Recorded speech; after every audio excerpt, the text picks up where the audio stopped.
Sindhi सकाफती culture day के हवाले से इस वक्त जो है अलीना पब्लिक स्कूल 7 की जानिब से जो है जागरता रैली निकाल कर दरियाए सिंध पर शजरकारी मुहिम की गई है। इसी हवाले से यहाँ पर मौजूद तुलबा और उस्ताजा से भी बातचीत करते हैं कि वो आज इस दिन के हवाले से क्या कहते हैं। में त सिंध धरती को मोहब्बत आखने इल्म पैदाने सब कुछ इल्म ही अस्तिन मां मर्ची दरिया किनारा आतो गूँ मां हमशी दरख्त जनो गूँ मां हमें पैगाम त दर्शका जने माहौल वरी बेहतर कने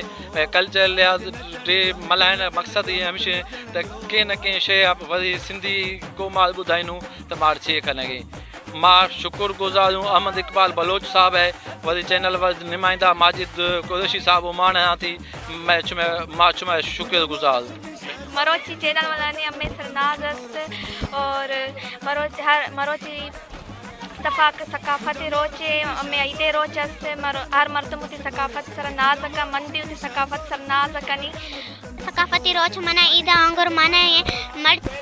मना सकाफती सिंध सा प्यार रस्ते मर्ची मा सिंधु दरिया किनारे जगह दशक लगाएं तो सिंध सा मोहब्बत इकरार खना जी है सिंध जी है लतीफ आई एम इकरार फ्रॉम क्लास 3 ये वाली कुमार मुबारकबाद पेश करा जी सिंध जी लतीफ वरी धरती आग अमन आग रहे प्यार आग रहे मोहब्बत आग रहे इल्मा पिराने वरी सिंधा बचाने दरशका जने रे वरी सिंधा संवार दे जी सिंध जी लतीफ हक लतीफ मना वरी सिंधा को प्यार है इल्मा पिराने सिंधा सवार दे जी सिंध दी शुक्रगुज़ार आहां चैनल वारन जे जिन मुखे चैनल जे जरिए कुछ गालाए जो मौको ॾिनो बदी में वडी ताकत हुंदी आहे मुझे चवण जो मकसद असा के असा सभिन के बदी सा रहण घुर्जे इल्म परायो सिंध सवारो I am Rufna from class.